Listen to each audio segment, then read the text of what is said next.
말씀의 삶이 중요하다. 요한복음 19장 28절로 30절 말씀입니다. 그 후에 예수께서 모든 일이 이미 이루어진 줄 아시고 성경을 응하게 하려 하사 이르시되 내가 목마르다 하시니 거기 신포도주가 가득히 담긴 그릇이 있는지라. 사람들이 신포도주를 적신 해면을 우슬초에 메어 예수의 입에 대니 예수께서 신포도주를 받으신 후에 이르시되 다 이루었다 하시고 머리를 숙이니 영혼이 떠나가시니라. 아멘. 사람이 마지막 죽기 전에 하는 말이 그 사람 안에 가장 깊은 곳에 담긴 말이지요. 마지막 죽을 때 하는 행동이 그 사람이 진짜 추구하는 바로 그것일 것입니다. 사람이 마지막 죽을 때 어떻게 죽는지에 대한 다큐멘터리를 본 적이 있어요. 좀 슬픈 그런 장면이기는 했지만 많은 것들을 느낄 수 있었습니다. 40대 초반, 30대 후반 되는 한 여성이 말기암으로 투병하시다가 이제 마지막 그 죽을 때 그때 카메라를 그 장면을 비추면서 실제지요. 그 마지막 밤에 일어난 일들을 영상에 담았는데요. 참 놀라운 그런 부분이 있었습니다. 이제 암이 허리에 척추까지 다 퍼졌는지 일어날 수가 없는 거예요. 그리고는 이제 얼마 남지 않았습니다라고 하는 의사의 소견을 받고 이제 가족들이 다 모였는데 아마 어린 딸이 있었나 봐요. 가족들이 그 딸 이야기를 하면서 그 딸 생일이 얼마 남지 않았대나 딸 생각해서 힘내야지라고 하니까 막 죽어가시다가 그 어머니가 눈을 뜨시더라고요. 그러더니 나 좀 일으켜달라고. 못 일어나는 분이었거든요. 나를 일으켜달라고 해서 침상을 이렇게 젖히니까 이렇게 앉았어요. 그랬더니 주변에서 막 어머 하는 거예요. 못 일어났거든요. 그러더니 눈을 뜨고 헐떡대면서 막 살려고 몸부림을 치시다가 그렇게 몇 시간 지나고는 결국은 운명하시는 내용이더라고요. 야, 이분 안에 마지막 가시면서 그 모성애, 마음 가장 중심부 안에 그 딸이 있었구나. 딸에 대한 미안함, 딸에 대한 안타까움. 그러니까 그 사경을 헤매면서도 일어나서 그렇게 살려고 발버둥을 쳤지요. 여러분의 인생의 마지막 시간이라면 여러분은 무슨 이야기를 하시겠습니까? 또 어떠한 내용의 반응을 보이겠습니까? 돈 준다고 할 때 반응 보이진 않겠죠. 아마 여러분의 마지막에 하는 행동이 여러분의 인생의 가장 마음 깊은 곳에 담아두었던 아마 그것을 마지막에 이야기를 하실 거예요. 자, 그렇다면 예수님은 마지막 돌아가실 때 그처럼 그 딸을 안타깝게 여기면서 일어났던 여인처럼 주님은 도대체 무슨 행동을 하셨을까? 그것을 보면 예수님의 가치가 무엇인지를 알게 되고 곧 그것이 신앙생활의 핵심이라는 것을 우리는 알 수 있어요. 오늘 본문에 그 내용이 나옵니다. 28절, 그 후에 이제 끝이에요. 예수께서 모든 일이 이미 이루어진 줄 아시고 성경을 응하게 하려 하사 이르시되 내가 목마르다 하시니 거기 신포도주가 가득히 담긴 그릇이 있는지라. 사람들이 신포도주를 적신 해면을 우슬초에 메어 예수의 입에 대니 예수께서 신포도주를 받으신 후에 이르시되 다 이루었다 하시고 머리를 숙이니 영혼이 떠나가시니라. 예수님이 마지막에 하셨던 말씀이 목마르다 였어요. 조금 실망스러우신가요? 그리고는 그 가란 목에 신포도주, 아마 그 당시 사형 집행할 때 신 포도주를 그 밑에 대고 목마르면은 군병들이 줬나 봐요. 그 신 포도주를 입에 대시고 그리고 이제 다 이루었다 하시면서 돌아가셨습니다. 여러분, 주님이 마지막 하신 말씀, 내가 목마르다 하신 이 말씀이 정말 목이 말라서 마지막에 물 한 모금 다오 라고 하는 그런 인간적인 표현이 있었을까요? 오늘 28절에 부연 설명이 나옵니다. 모든 일이 이미 이루어진 줄 아시고 성경을 응하게 하려 하사. 그러니까 예수님이 의도를 가지고 지금 이 말씀을 하신 거예요. 구약에 보면 예수님이 어떻게 돌아가실지에 대한 예언이 여러 군데 나옵니다. 시편에 보면 주님이 벌거벗기시고 그 옷을 사람들이 제비 뽑아 나누었다고 하는 말씀이 나오거든요. 근데 실제 요한복음 오늘 본문은 아니지만 23절, 24절에 보면 정말 로마 군병들이 예수님의 속옷을 제비 뽑았어요. 또 하나 나오는 말씀이 뭐냐면 시편 69편 21절, 그들이 쓸개를 나의 음식물로 주며 목마를 때에는 초를 마시게 하였사오니. 목마를 때, 마지막 돌아가실 때 신 포도즙을 음식물로 주었다고 하는 예언이 나와요. 주님께서 마지막 돌아가실 때 아직 그것을 먹지 않으셨거든요. 근데 이제 마지막 숨이 끊어지셔야 되는데 그것을 기억하시고 마지막 그 말씀이 내 삶에 온전히 성취되게 하시려고 힘을 내어 밑에 있는 사람들에게 내가 목마르다 하신 거예요. 여러분, 주님 안에 무슨 가치관으로 사셨는지, 주님의 인생에 무엇이 정말 그를 이끌어 가셨는지 우리는 이 안에서 답을 찾으셔야 합니다. 주님은 말씀이 그의 삶에 온전히 이루어지는 이 목적으로 사셨습니다. 그래서 오늘 다 이루었다라고 하시는 의미가 뭔지 아세요? 나를 향하여 기록된 성경의 모든 말씀이 이제 다 이루어졌다. 그 포도즙을 마시면서 식초를 마시면서 이제 다 이루어졌다 고백하시고 돌아가신 거예요. 근데 거기서 또 끝나지 않아요. 그 다음 내용을 보면 예수님이 십자가 달리신 때가 금요일입니다. 근데 유대인의 안식일은 토요일이죠. 사바스라고 하는 게 토요일인데 그러나 이 다음날 안식일은 보통 안식일이 아니라 유월절 안식일입니다. 유대인 명절 중에 제일 큰 명절입니다. 그러니까 사람들이 나무에 달려 죽은 자는 저주받은 자라고 하는 유대인들의 인식이 있으니까 내일까지 넘기지 말고 해가 지면 유대인들은 이제 다음날로 들어가는 거거든요. 그러니까 빨리 그냥 처단해버리라고 요구를 했어요. 그리고 로마 군병이 와서 보니까 보통 이제 시간 내로 죽지 않으면 몽치로 다리를 부러뜨려서 쇼크받게 하고 피를 터뜨려서 그냥 죽여버리거든요. 옆에 있는 두 강도는 아직 살아있어서 그렇게 처리를 했는데 예수님께 와보니까 이미 운명하신 거예요. 그랬더니 지난번 말씀처럼 로마 군병이 날카로운 창으로 옆구리를 찔러 심장을 찌르니 물과 피가 나왔다고 했잖아요.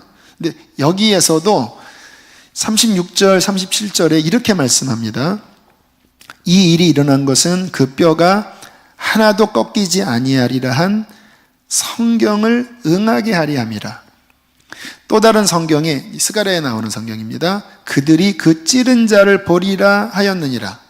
지금 19장에 같은 내용이 4번 나옵니다. 속옷을 제비 뽑았다도 성경을 응하게 하려 하였다. 신포도주 마실 때 주님이 말씀을 응하게 하려 하사. 그리고 돌아가신 다음에 뼈가 꺾이지 않는 것도 성경이 응하게 하려 하사. 그리고 옆구리에 찔리신 것도 성경이 응하게 하려 하사. 여러분, 주님에게 있어서 하나님의 말씀은 그분의 인생의 핵심이고, 그리고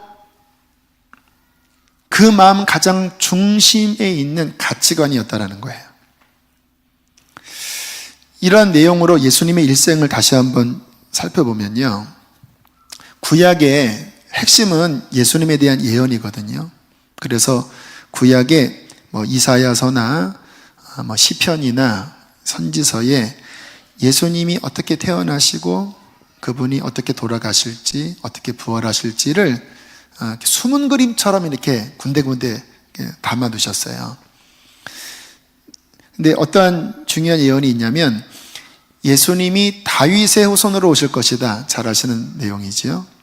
근데 이사야서에는 또 어떻게 나오냐면, 처녀가 잉태하여 동정녀, 처녀, 남자와 관계를 맺지 않는 처녀에게서 예수님이 나올 것이다 라는 예언이 있어요. 근데 이게 두 명제 자체가 모순되어 있습니다. 다윗의 후손이면 아버지가 있어야 되잖아요. 그러면 처녀에게서 태어나면 안 되는 거죠. 근데 이 두 모순된 명제가 어떻게 절묘하게 성취되는지 아세요? 마태복음 1장에 보면 요셉, 다윗의 후손인 요셉과 마리아가 정혼했다. 근데 유대인의 관례상 정혼하면 법적으로 결혼의 효력이 있습니다. 그러나 아직 부부관계를 하지 않는 시기예요. 근데 성경에 보면 요셉과 마리아가 정혼을 한 직후 천사가 나타나셔서 마리아 안에 성령을 통하여 잉태됐다고 하는 고지를 합니다. 그때 마리아가 이것을 깨닫고, 그리고 요셉도 천사의 방문으로 이것을 깨닫고 부부관계가 아닌 그 아이를 출생하기까지 서로 잠자리를 지켜줘요. 그러면서 절묘하게 법적으로도 다윗의 후손이 될 수 있었고, 그러나 처녀에게서 태어난 이 두 가지 말씀이 예수님의 삶에 그대로 이루어집니다. 그리고 한평생 쭉 말씀을 이루며 사시다가 그 마지막 십자가 끝에 가서 옷이 제비 뽑혀지고 마지막 신식초를 마시고, 그리고 뼈가 꺾이지 않고, 그리고 그가 찔림을 받아 그가 자신을 보는 하나님의 말씀이 하나하나 완전히 이루어지면서 예수님의 삶이 출생과 마지막이 그렇게 이루어집니다. 우리는 이 같은 말씀을 접하면서, 저희 교회에서 늘 드리는 말씀이지만, 성경이 우리의 신앙생활에 도대체 어떠한 위치여야 하는지를 우리는 깊이 고민하셔야 돼요. 제가 왜 이러한 말씀을 간절하게 드리냐면, 많은 분들이 교회를 다니시지만 설교 시간에 듣는 말씀 외에 말씀을 잘 가까이 하지 않으세요. 오늘 예수님처럼 그 마지막까지 말씀을 응하게 하려 하사라고 하는 이 태도로 안 사세요. 왜냐하면 그만큼 말씀을 중요시 여기지 않기 때문에. 저는 주님을 만난 이후부터 이렇게 말씀드리면 어떻게 들리실지 모르지만 그냥 제 마음을 솔직하게 표현할게요. 둘째가라면 서러울 정도로 하나님의 말씀에 헌신했습니다. 지금까지. 주님 만난 후 30년이 가까이 됐는데 지금까지 제 삶의 최우선순위는 말씀이에요. 하나님이 막 2시에도 깨우시고 3시에도 깨우세요. 그러면 저는 거실에 나가서 성경을 읽을 때가 많습니다. 주일이면 아무래도 설교 준비가 제 삶의 우선순위이기 때문에 부담이 많지만 오늘도 4시에 일어나서 1시간 성경 읽고, 왜? 그게 우선순위니까. 오늘 설교와 상관없이 그냥 성경을 1시간 읽고, 그리고 그 다음 시간에 말씀 준비해서 지금 선 거예요. 제 삶의 말씀이 1순위인데, 그러다 보니까 주님께서 이 말씀에 대하여 실은 제게 많은 것들을 가르쳐 주셨어요. 그런데 제가 그 성령님께서 깨닫게 하시는 것을 마음속에 받을 때마다 성경이 진짜 중요하구나. 내가 30년 넘게 한 책의 사람 같은 마음으로 말씀 붙잡고 살았는데 읽으면 읽을수록 내가 그렇게 읽었던 것이 정말 축복이었구나. 그리고 이 말씀에 우리의 삶의 중심이 되지 않으면 정말 큰 문제가 생기는 거라고 하는 것을 마음 깊이 깨닫고 새기고 있습니다. 여러분, 하나님이 어떠한 분이신 줄 아세요? 제가 학교 갔더니, 신학교 들어갔더니 다원주의에 대한 이야기를 선배들이 하더라고요. 다원주의가 뭔지 아시죠? 하나님은 꼭 기독교의 하나님만이 아니라 불교에서도, 이슬람에서도, 아니면 저 아프리카 토속 종교 안에서도 그들이 믿고 있는 신도 하나님일 수 있다. 그래서 꼭대기는 한 군데지만 올라가는 길은 다 다를 수 있다. 이러한 식의 이론을 공공연하게 선배들이 또는 교수님들이 이야기했습니다. 이런 이야기가 참 매력적이에요. 현대인들의 구미에 맞을 수 있습니다. 그러나 성경 속에 나타난, 성경 속에 계시된 그 하나님의 모습에서 빗나가 버리면 그것은 엄청난 미혹이 됩니다. 그렇잖아요. 갑자기 누가 이렇게 오더니 내가 네 아버지다. 나의 진짜 아버지가 있습니다. 아니야. 이 사람도 너의 아버지일 수 있지만 또 나도 너의 아버지가 될 수 있어 하면서 그럴듯한 이론을 내세워서 우리를 속이려 한다면 그거는 참 말도 안 되는 일이잖아요. 그와 같은 미혹이 지금 이 세상에 얼마나 횡행하는지 아세요? 그러면 어떤 분은 그런 이야기예요. 아니, 독선적으로 네가 믿는 하나님이 참 하나님이라고 독선적으로 어떻게 확신할 수 있느냐? 성경을 통해서 아는 거예요. 하나님은 이 말씀 안에 자신이 어떤 분이신지 의심할 수 없이 확실하게 계시하셨습니다. 그것도 그냥 개념으로 하신 것이 아니라 저는 놀라운 건 뭐냐면요. 다른 종교는 물론 어떠한 그 종교의 창시자가 동굴에서 막 기도하다가 어떤 신비한 체험을 하고 그리고 받아서 그 경전을 만들어서 그 종교를 창시한 경우도 있습니다. 우리가 아는 이슬람이 그런 거잖아요. 마호멧이 어느 동굴에서 천사의 방문을 받아서 쓴 책이 코란 아닙니까? 근데 그런 거 말고요. 구체적인 이 세상의 역사 안에 인간인 우리와 만나시고 우리에게 말씀하시고 그리고 본인이 말씀한 것이 수백 년, 수천 년이 흐르면서 그대로 성취하시는 역사 속에 친히 찾아오시면서 자신을 계시한 종교는 유일하게 기독교밖에 없습니다. 여러분 알고 있는 그 종교 지식 가지고 한번 쭉 생각해 보세요. 어떠한 종교도 구체적인 역사 안에 하나님이 나타나시고 역사하시고 예언하시고 그 예언을 긴 시간에 걸쳐서 그대로 이루어 나가시면서 자신을 계시한 종교는요, 기독교밖에 없어요. 그 하나님이 누구신지를 이 말씀 안에 분명하게 증거하시려고 예수님이 왜 말씀을 중요시 여기셨냐면 여러 가지 이유가 있지만 좀 이따가 말씀을 드릴게요. 확증인 겁니다. 여러분, 우리가 법정에 갈 때 저는 재판을 받은 적은 없지만 법정에 갈 때 중요한 게 뭡니까? 증거잖아요. 증거. 알리바이. 그 다음에 그때 했던 그것이 확실하냐라고 딱 드러내면 무죄든 유죄든 드러나는 거 아닙니까? 예수님이 진짜 메시아라고 하는 것은요, 강요된 믿음이어서는 안 됩니다. 분명히 증거가 있어야 돼요. 근데 그 증거는 어떻게 성립될 수 있지요? 과거에 주님께서 역사 속에 여러 사람들에게 나타나셔서 메시아가 올 텐데 그는 여기서 태어날 것이고 그의 존재 양식은 처녀의 몸에서 태어날 것이고 그는 이렇게 사시다가 그 마지막 끝에 가서 이러한 형태로 핍박과 고초를 받고, 여러분 속옷이 제비 뽑힌다고 하는 게 무슨 의미가 있겠습니까? 일반적이지가 않잖아요.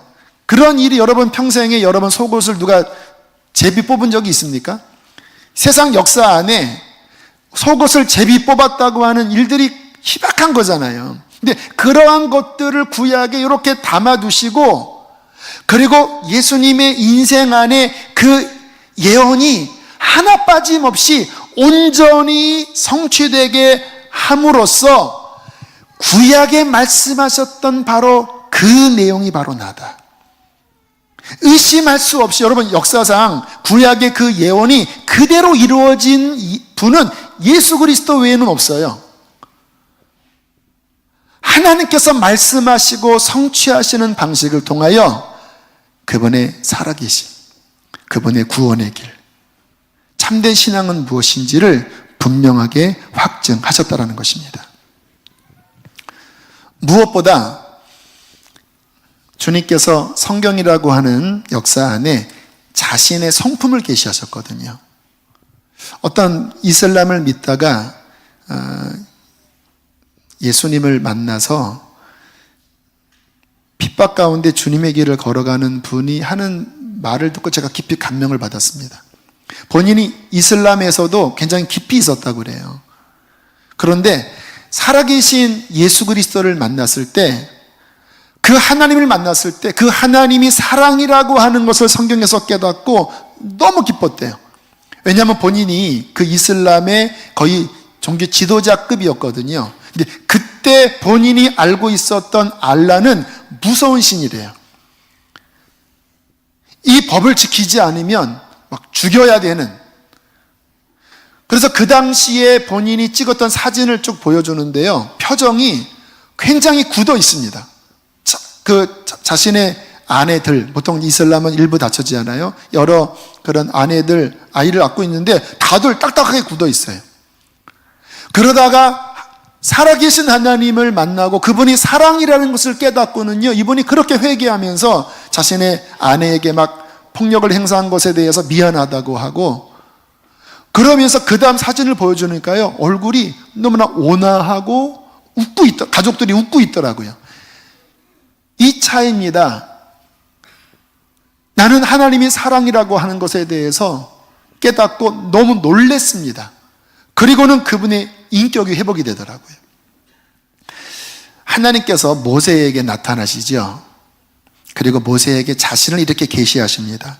여호와로라, 여호와로라, 자비롭고 은혜롭고 노하기를 더디하시며 인자와 진실이 많은 하나님이라. 인자를 천대까지 베풀며 악과 과실을 용서하시리라. 그러나 벌을 면제하지는 아니하시고 아버지의 악행을 자손 3, 4대까지 보응하리라. 이 안에 하나님의 완전한 성품이 담겨져 있습니다. 사랑의 성품, 인자하신 성품. 그래서 제가 범죄하여 넘어졌을 때 하나님 앞에 담대히 나아갈 수 있는 제 마음의 용기는 뭐냐면, 하나님이 누구신지를 알아요. 그분은 너무나 사랑이세요. 그러나 동시에 만만한 분이 아닙니다. 말씀하잖아요. 아버지의 악행을 자손 3, 4대까지 보응을 하는 공의로운 하나님. 그래서 저는 하나님이 두렵기도 하지만 무서움만은 아니고 그분을 사랑하고 경외해요. 저는 하나님을 경외하면서도 친근히 나갑니다. 저는 하나님 앞에 자주 고백해요. 하나님이 좋으신 분이라서 너무 고맙습니다. 만약에 하나님이 그 이슬람의 알라처럼 막 무섭기만 한 분이라면 저도 신앙생활이 경직되었을 텐데, 나의 하나님이 너무나 사랑의 아버지이고 그러면서도 하나님의 어미하심을 내 안에 깨닫게 하시니 너무나 감사하다고 그렇게 고백을 해요. 어떻게 제가 알게 되었을까요? 성경을 보면 그 역사 속에 자신을 계시하신 그 하나님의 성품을 발견할 수 있기 때문인 것입니다. 여러분, 성경이 누구를 통해서 기록되어진 것인지 아세요? 표면적으로 보면 1500년이라는 기간 동안 한 40여 명의 여러 저자들을 통하여 기록되었습니다. 모세, 사무엘, 다윗, 마태, 요한, 바울, 베드로, 야고보. 그런데 정말 중요한 부분은 뭐냐면요, 성경의 진짜 저자는 성령이십니다. 성령. 성령의 감동으로 말씀이 기록됐다고 그렇게 스스로 증언을 하시는데요, 제가 그것을 어떻게 확신을 할 수 있었냐면요, 성경을 많이 읽었다고 말씀을 드렸잖아요. 그러니까 하나님께서 열어주시더라고요. 전에는 그냥 단편적으로 이렇게 부분만 알다가 창세기부터 계시록까지 반복하며 읽으면서 전체가 보이는 거예요. 숲이 보이는 거예요. 그러면서 제가 혀를 찬 게 뭐냐면, 긍정적인 의미에서 이 창세기에 나온 이 서론과 요한계시록에 나오는 이 결론이 너무나 완벽하게 짝을 이룹니다. 처음 창조하신 하나님이 마지막에 이 첫 창조를 끝내신 다음에 새 하늘과 새 땅에 새로운 창조를 이루시면서 엔딩이 돼요. 창세기 3장에 사탄이 들어와서 인간이 범죄에 빠져서 그 비극적인 세상이 펼쳐지는데, 그 끝에 가서 그 사탄이 불못에 떨어지고 죄악이 어떻게 끝나고, 그리고 예수 그리스도를 통해 구원받은 자들이 새로운 에덴, 새로운 예루살렘에서 어떻게 영원히 지나는지로 정확하게 앞과 뒤가 정확하게 맞아떨어져요. 그 하나님의 나라가 어떻게 움직일지에 대하여 다니엘을 통하여 보여주시고, 이 하나하나를 깨달을 때마다 제가 처음에는 그게 잘 안 보였습니다. 그래서 그냥 이게 무슨 의미지 연결이 안 됐는데요, 점점 안개가 걷히고 렌즈의 조리개가 뚜렷하게 맞아지면서, 이거는 사람이 쓴 책이 아니야. 여러 사람들의 쓴 그런 내용들을 인간이 이렇게 모은 그러한 경전이 아니야. 그러면 이렇게 절묘한 조화를 이룰 수가 없어. 성령께서 그 시대의 분량에 맞게끔 말씀을 계시하시고 이것을 하나로 모으셔서 우리가 천국 가기에 넉넉하도록 하나님이 어떠한 분이신지, 인생은 무엇인지, 어떻게 살아야 승리할 수 있는지 넉넉하고 분명하게 이 하나님 말씀 안에 계시하셨습니다. 성경은 어떠한 책일까요? 급진적으로 말씀을 드릴게요. 이 말씀은 곧 하나님이십니다. 이 책이 하나님이라고 하는 건 아니에요. 이 안에 담긴 진리, 이 안에 담긴 사상, 이 안에 담긴 마음이 바로 하나님이십니다. 예수님께서 뭐라고 말씀하셨습니까? 내가 곧 진리다. 요한복음 1장, 태초에 진리가 계시니라. 로고스, 말씀이 계시니라. 이 말씀이 하나님과 함께 계셨으니 이 말씀은 곧 하나님이시라. 이 말씀이 2000년 전에 육신을 입고 이 땅에 오시니 독생자의 영광, 곧 하나님의 아들 예수 그리스도.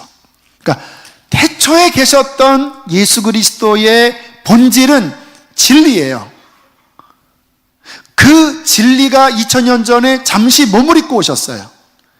부활 승천하신 다음에도 그분은 여전히 진리예요. 그러므로 우리가 성경을 읽다가 진리를 깨닫잖아요. 그러면 예수님을 만난 거예요. 지금 설교 말씀을 듣다가 진리가 마음에 깨달아지잖아요. 그것은 여러분이 예수님을 만나고 있는 거예요.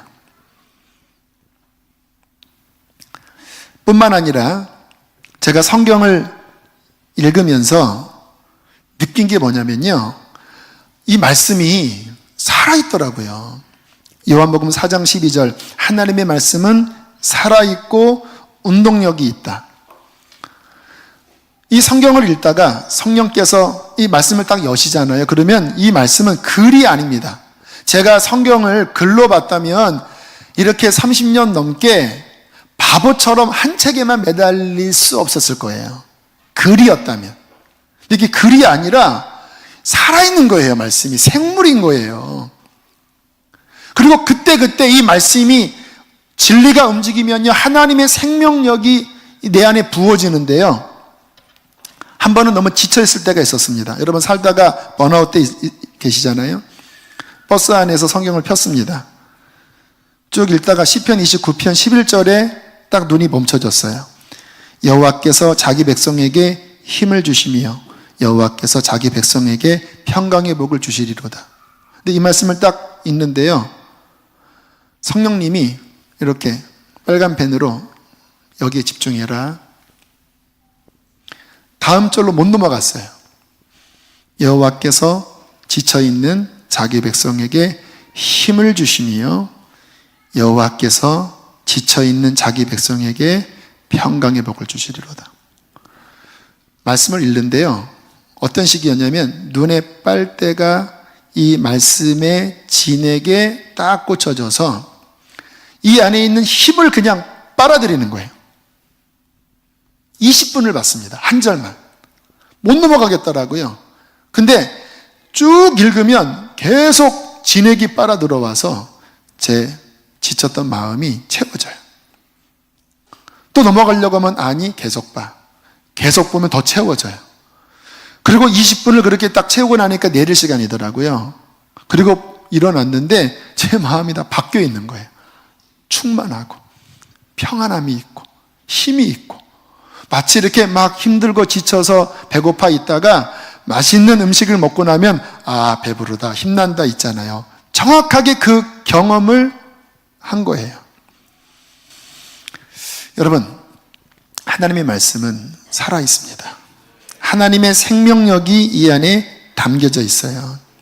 저는 지금까지, 오늘까지 제 삶의, 제 신앙의 가장 큰 복이 뭐냐면 매일 살아있는 하나님의 말씀, 곧 하나님이신 진리를 먹으면서 매일 하나님을 만나는 것. 저는 이것이 제 신앙의 가장 큰 복이라고 생각을 해요. 여러분 매일 하나님 만나십니까? 실제로? 저는 성경을 펴면 하나님이 만나져요. 하나님의 말씀은 능력이었습니다. 우리의 삶의 위기가 자주 오지요. 우리는 연약합니다. 세상은 풍랑 같아요. 그런데 그 풍랑에서 이기는 이 돌파는요, 저는 언제나 말씀이었어요. 시편 107편 19절 20절. 이에 저희가 그 근심 중에 여호와께 부르짖으매 그 고통에서 구원하시되. 잘 들어보세요. 어떻게 구원하시는지. 저가 그 말씀을 보내어 저희를 고치사 위경에서 건지시는도다. 위험할 때, 어려울 때 도와달라고 부르짖잖아요. 하나님은 무엇을 보내시냐? 말씀을 보내십니다. 그러면 그 말씀은 살아있고 운동력이 있어 그 말씀이 우리를 고치시고 그 말씀이 우리를 위기에서 건져주시는 거예요. 저는 이 같은 방식으로 늘 어려움을 이겨왔습니다. 얼마 전에도 인생에 가장 큰 위기가 있었을 때 성경을 읽는데 여호와께서 보내신 그 말씀으로 꿈틀거리더라고요. 언제나 주님이 그 말씀을 주실 때는 말씀이 움직이거든요. 고린도 후서에 있는 말씀, 내가 은혜 베풀 때에 내 말을 들어주었다. 구원의 날에 너를 도와주었다. 보라 지금은 은혜 받을 만한 때요, 보라 지금은 구원의 날이로다. 말씀이 움직이는 거예요. 내가 너의 말을 들었다. 구원의 날에 너를 도와주었는데 지금이 구원의 날이다. 이 말씀이 그때도 못 넘어가겠더라고요. 또 이 말씀 읽다가 가슴이 뜨거워지고 눈물이 나고, 또 이 말씀 읽다가 기도하고, 막 기도하면 막 힘이 나고요. 그리고 정확하게 그날 그 어려움이 결정적으로 풀리는 귀한 일이 그날 일어난 거예요. 그날 제가 하루 종일 눈물을 흘리고 하나님 앞에 얼마나 감사했는지 몰라요. 여러분, 하나님께서는 능력의 말씀으로 우리를 이끄시고 우리를 도우십니다. 제 삶에 지금 누리고 있는 이 행복, 평안함, 또 어려움 중에서 이기는 힘, 그 모든 것의 출처는 저는 다른 데가 아니에요. 기록된 하나님의 말씀을 제가 사모하고 날마다 이 말씀 속에서 진리이신 하나님을 만날 때 저는 그곳으로 지금의 모든 복을 누리고 있습니다. 여러분, 우리 교회가 어떤 분이 그런 얘기를 얼마 전에 하셨어요.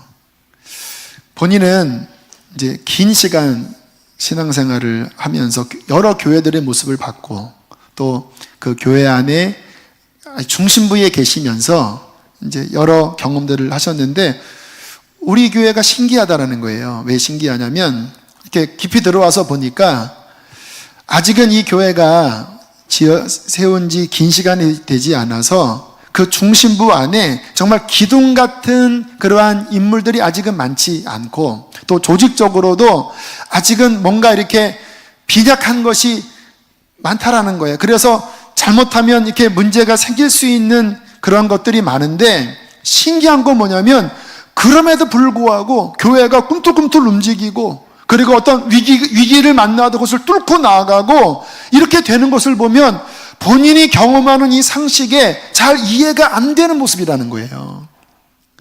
저는 그분의 말씀에 100% 동의하거든요. 교회가 부족합니다. 아까 교사 지연 말씀을 드렸는데 이 교회의 여러 가지 모습 안에 약한 모습들이 있어요. 우리 교회의 중직인 분들은 오신 지 한 3년 안팎밖에 되지 않는 분들이거든요. 그런 분들이 교회의 중요한 위치에서 짊어지고 있는데 보통 교회 같으면 한 10년, 15년 돼야 그 역할을 하시거든요. 그러니 인간적으로 보면은 뭔가 허약 체질이지요. 그런데 그 모든 것을 능가하는 주님의 생명력이 있습니다. 이 교회 안에. 여러분 그런 부분들을 느끼셔서 교회에 오셨잖아요. 근데 그게 어디서 연유한 건지 아세요? 제가 설교를 잘하는 데서 연유한 게 아닙니다. 저는 끊임없이 이 교회를 하나님이 말씀하신 그대로 끌어가려고 집중하는 사람이에요. 목회의 방향, 목회의 가치관, 이 설교의 여러 비중들, 어떤 말씀을 강조하고 어떤 말씀을 덜 강조할지에 대한 모든 기준은 날마다 저는 말씀으로 점검받아요. 그리고 이대로 걸어가려고 합니다. 그랬더니 나타나는 특징이 뭐냐면 주님의 생명이 교회 안에 흘러요. 마치 시냇가에 심은 나무가 시절을 쫓아 과실을 맺는다고 한 것처럼 뿌리 자체가 주님의 생명의 진액과 연결되어 있으니까 그 진액이 꿈틀꿈틀거리니까 위기가 와도 돌파가 되는 거예요. 여러분 생명력은 약한데 조직이 잘 갖춰져 있다면 그 교회가 어려움을 이길 것 같아요? 인간의 조직은 한계가 있습니다. 그러나 연약하더라도 하나님이 함께 하시면 이기는 거예요. 여러분의 인생, 여러분의 가정, 여러분의 사업, 이 원리를 아셔야 됩니다. 아무리 내가 조직적으로 잘 갖추고 아무리 뭔가 대단해도요, 그 안에 하나님의 생명력이 없으면 위기를 못 이겨요. 그러나 나는 여전히 부족하고 뭔가 힘들어도요, 주님의 생명력이 중심이 함께하면 뚫습니다. 그 비결이 어디에 있느냐? 하나님 말씀 안에 있다는 것입니다. 저는 성경을 읽으면서 가장 가슴 설레이는 게 뭐냐면 이 말씀 속에서 저는 영혼을 받습니다. 이사야서에 나오는 말씀, 나는 처음과 끝이다. 또는 이런 말씀이 나와요. 이사야 51장 6절에 너희는 하늘로 눈을 들며 그 아래의 땅을 살펴보아라. 하늘은 연기같이 사라지고 땅은 옷 갈아입는 것처럼 헤어지며 거기에 사는 자들은 100년을 산들 하루살이처럼 죽으려니와. 이게 인생이지요? 허무함입니다. 그러나 나의 구원은 영원히 있고 나의 공의는 폐해지지 아니하리라. 한계를 말씀하시는데 영원한 것이 있다라는 거예요. 하나님의 구원, 그분의 말씀, 그분이 주시는 복음은 영원해요.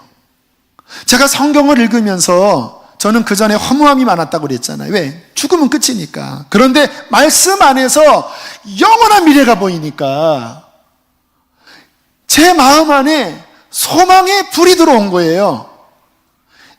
이렇게 말씀드리면 늘 저는 좀 미안한 마음이 있어요. 우리나라 최고 기업의 총수, 회장이 뇌출혈로 지금 어떻게 지금 되는지 모르게 병원에 누워 계시잖아요. 의식도 없이.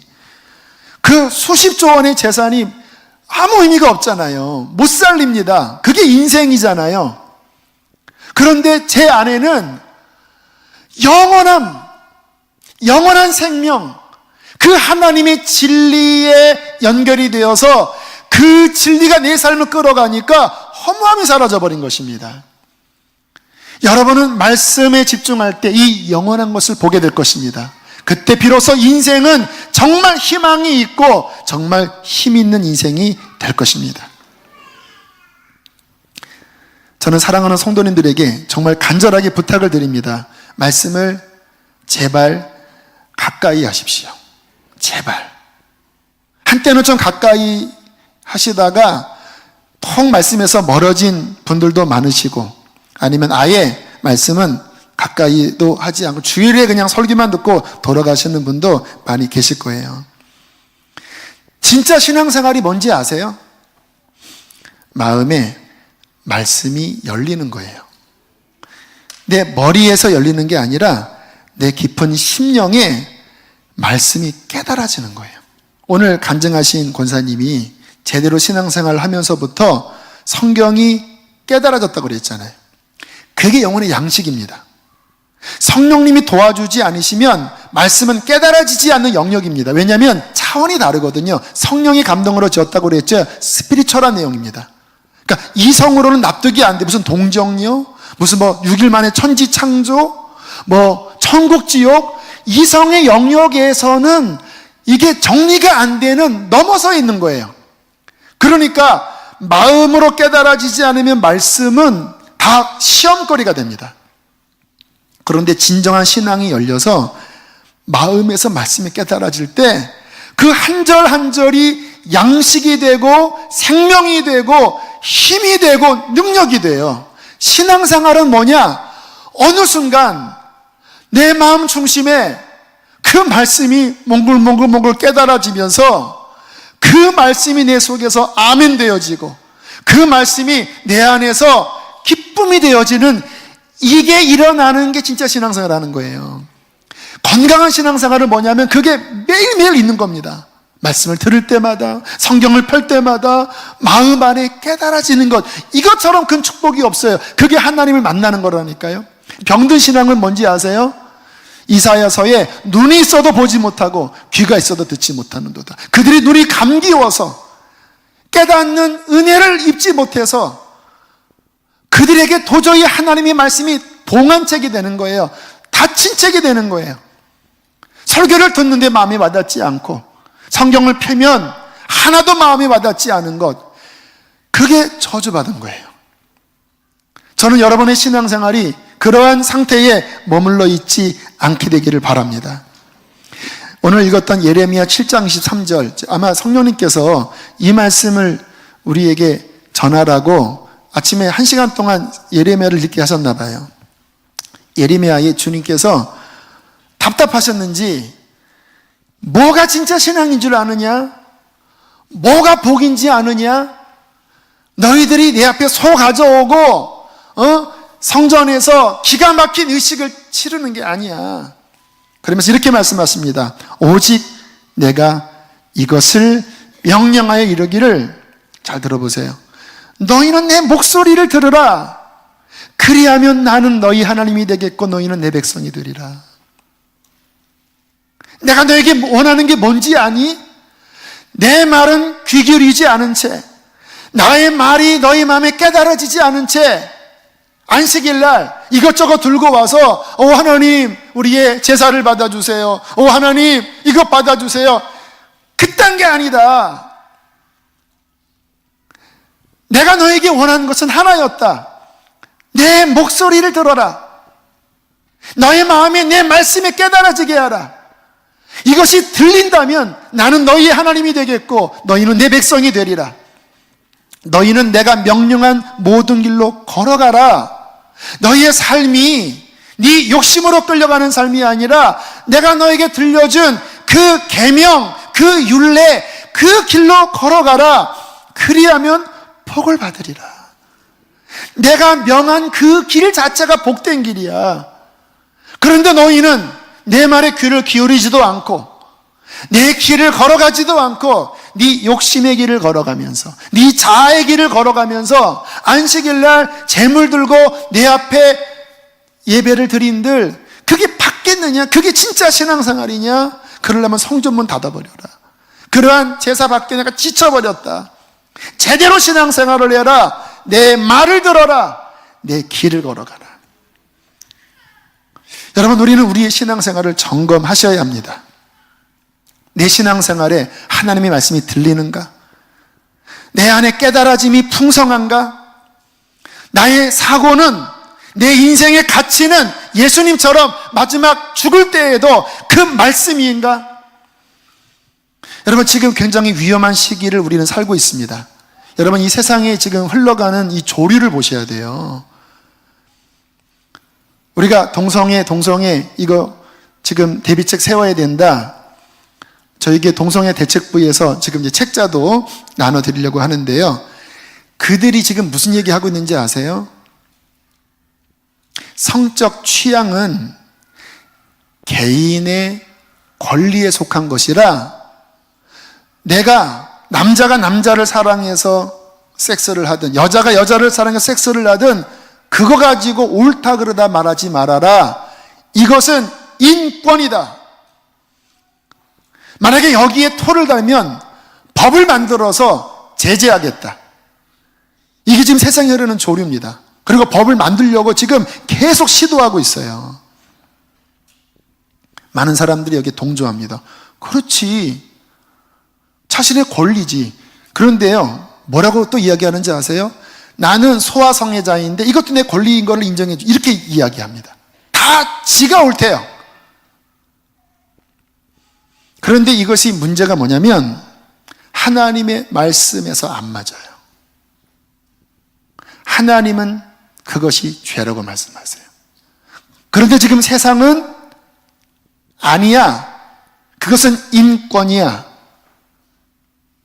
이것의 문제를 삼으면 법적으로 제재를 가할 거야. 그 말은 뭐냐면 성경을 불법화 시키겠다고 하는 말이에요. 이게 지금 세상의 흐름인데요. 아주 깊숙이 들어왔고 전 세계가 그 조류에 흘려가고 있습니다. 유명한 대기업 다 그 주의입니다. 정부도 지금 그렇게 가려고 하고 있어요. 이사야 8장 20절에 이렇게 말씀합니다. 마땅히 율법과 증거의 말씀을 따를지니 그들이 말하는 바가 이 말씀에 맞지 아니하면 그들이 정녕 아침빛을 보지 못할 것이다. 여러분, 이 시기에 우리의 자녀들이 정신을 똑바로 차리지 않으면요, 이 사상 자체가 글로 흘러갑니다. 그러면 빛을 보지 못해요. 왜 우리 성도들이 지겨울 정도로 이 말씀에 매여야 되는지 아세요? 이 말씀 안에 굳건히 자라야만이 이 시대를 이길 수 있기 때문에 그런 것입니다. 마지막 권면을 드립니다. 성경을 사모하십시오. 하나님 만나듯이 사모하세요. 깨달아지지 않으면 애통해야 하세요. 왜 성경이 내게 읽혀지지 않나? 하나님과 멀어진 거예요. 읽어도 눈에 안 들어와요. 저주받은 상태입니다. 그럼 어떻게 하시면 되냐면요, 성경을 펴놓고 회개하면서 읽으세요. 뭔가 내가 하나님과 멀어져 있구나. 뭐가 막혀 있나? 내가 게을러 빠졌구나. 하나님 회개합니다. 주님 나를 도와주십시오. 저는 그런 방식으로 성경을 읽거든요. 저는 성경을 연구한다기보다는 생명처럼 먹습니다. 그리고 제 삶을 계속 맞춰요. 그렇게 하다 보면요, 말씀이 이제 열리기 시작해요. 회개하고 말씀을 사모함으로 보면 성령님께서 그 말씀을 열어주시고요. 그리고 성경을 읽을 때마다 말씀이 좀씩 더 열려요. 제가 30년 넘게 성경 읽은 방식이 뭐냐면요, 그렇게 회개하고 사모하는 마음으로 읽잖아요. 그러면 어느 부분 깨달아요. 이렇게 그때 필요한 그 레벨에서 깨닫게 하세요. 근데 어떤 영역은 모르겠어요. 그러면 저는 그냥 일단 읽고 지나갑니다. 왜요? 금방 또 다시 오니까. 그러면 그 다음번에 어떠한 영역에 제가 몰랐던 부분이 열려요. 그러면 그 말씀이 확장돼요. 그리고 확장만 되는 게 아니라 여기에 있는 말씀이 저기에 있는 말씀과 이렇게 연결됩니다. 성령님께서 이렇게 연결시켜 주세요. 이게 이입니다. 계속 읽다 보면 이런 것들이 늘어나면서 하나님의 나라가 어떻게 이루어지는지, 이 세상이 어떻게 가는지, 무엇이 복음인지, 무엇이 거짓인지, 어떻게 해야 승리하는지 계속 열려지면서 말씀이 그 안에 성장하는 거예요. 저는 그러면서 신앙에 말할 수 없는 유익을 얻고, 그렇게 살면서 지금 내 삶에 누리는 많은 은총들을 누렸습니다. 저는 우리 성도들이 함께 이 길을 걸어가기를 원하는 것입니다. 여러분의 삶에 있는 실패, 답답함, 혼란함, 시험들, 질병들, 그 모든 문제가 이 말씀 하나에 집중함으로써 하나님의 능력으로 다 뚫어지고 풀어질 수 있습니다. 말씀이 능력의 하나님이시기 때문입니다. 함께 그 은혜를 넉넉히 받는 저 여러분, 천국 가는 저 여러분 되시기를 축복합니다. 함께 이 시간 찬양하시겠습니다.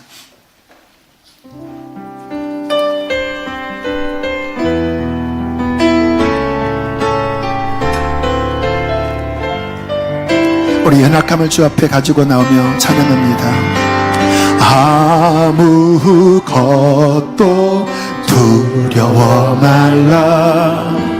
주 나의 하나님이 지켜주시네. 놀라지 마라. 겁내지 마라. 주님 나를 지켜주시네. 우리 한 번 더. 아무것도 두려워 말라. 주 나의 하나님이 지켜주시네. 놀라지 마라. 놀라지 마라. 겁내지 마라. 겁내지 마라. 주님 나를 지켜주시네. 내 맘이 힘에 겨워 지칠지라도 주님 나를 지켜주시네. 세상의 험한 누가 몰아칠 때도 주님 나를, 우리 가사를 바꿔서 고백합니다. 말씀은 나의 산성, 말씀은 나의 산, 말씀은 나의 요새, 말씀은 나의 요새,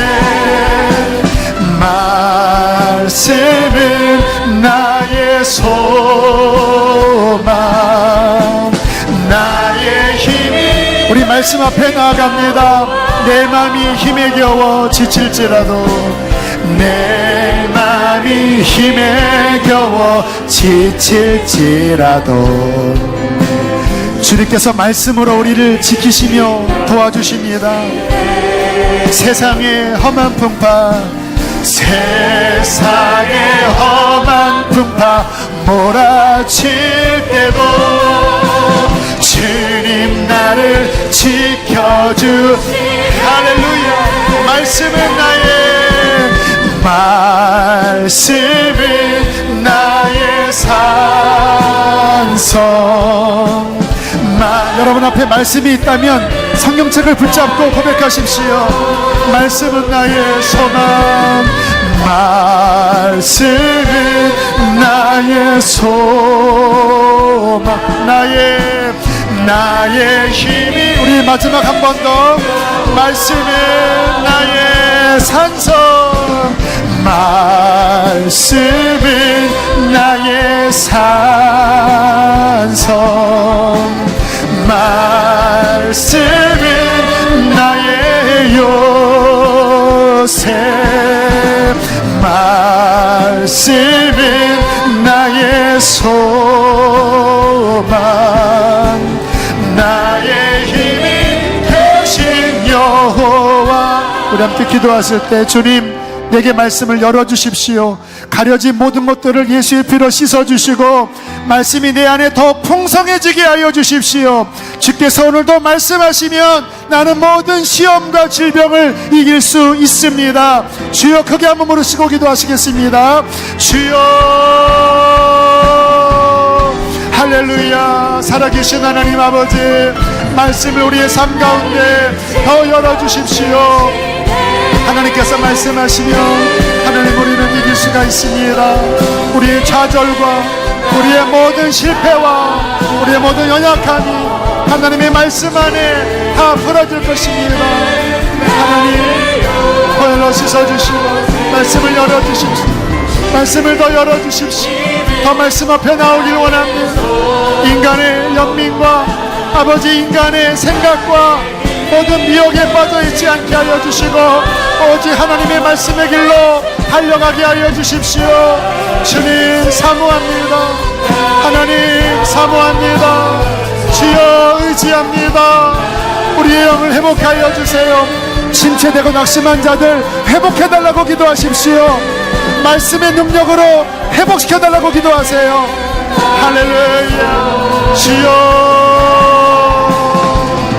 주여, 주여, 회복되어지게 하여 주세요. 오 하나님, 용서하여 주시고 하나님, 우리를 일으켜주시고 주여, 우리를 힘있게 하여 주세요. 말씀을 주십시오. 말씀을 주십시오. 하나님, 사랑합니다. 하나님, 사랑합니다. 주님, 하나님, 우리가 연약할 때에, 우리가 곤고할 때에, 헤매일 때에 말씀을 보내사 우리를 치료하여 주시고 우리를 위경에서 건지시나이다. 하나님, 이 시간 지쳐있는 자, 병들어 있는 자, 인생에 헤매는 자들에게 능력의 말씀을 보내어 주시옵소서. 주님, 말씀과 멀어진 우리의 삶을 다시 회개합니다. 오직 한 책으로 돌아갑니다. 날마다 성경을 펴게 하여 주시고 하나님, 회개하게 하여 주시고 주님, 빛을 비추어 우리의 우둔함을 깨우쳐 주시옵소서. 말씀이 하나님 우리 안에 더 확장되어지게 하시고 하나님, 우리 안에 말씀이 더 풍성하게 깨달아져서 하나님 말씀의 길로 걸어가는 복된 백성들 되게 해 주시옵소서. 한 주간의 삶도 그렇게 주께 의탁합니다. 저들의 가정을 축복합니다. 말씀이 다스리는 가정 되게 하소서. 원근 각처에 있는 가족들을 축복합니다. 군대에 있고 또 하나님 유학가에 있고 또 병원에 있는 우리의 가족들, 말씀을 보내사 그들을 건져 주시옵소서. 귀한 예물을 봉헌합니다. 기쁘게 받으시고 말씀대로 축복하소서. 이제는 우리를 죄에서 건지신 예수 그리스도의 은혜와 하늘아버지의 그 크신 사랑과 성령의 깨닫게 하심이 주의 백성들에게 충만히 함께할지어다. 아멘.